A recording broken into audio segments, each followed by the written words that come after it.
आंचलिक पाणीपाग विज्ञान केन्द्र पक्षर जहाँ सूचना मिलूँ नुआ वर्ष आरंभ राज्य में वर्षा संभावना जनवरी प्रथम सप्ताह शेष आड़क राज्यर किछि जिले में हालुका वर्षा हो पारे बोली पूर्वानुमान करिछि पाणीपाग विभाग। एने पाणीपाग विज्ञानी उमाशंकर दास सूचना देइछन्ते। 4 और 5 तारिख में वर्षा संभावना नहीं पूर्वानुमान करिछि पाणीपाग विभाग।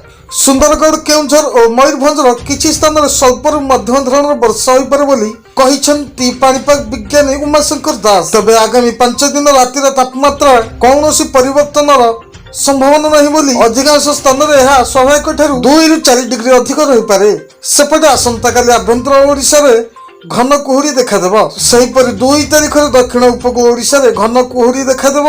घन कुहुड़ी पई अधिकांश जिला को सतर्कता जारी करिछि आंचलिक पाणीपाग केन्द्र। किछि दिन हबा राजधानी भुवनेश्वर समेत पूरा राज्य में शीतर लहरी जारी रही। शीतुआ सकाल को घन कुहुड़ी लोक अस्तव्यस्त करुछे।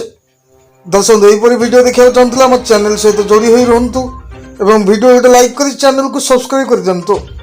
नमस्कार, धन्यवाद।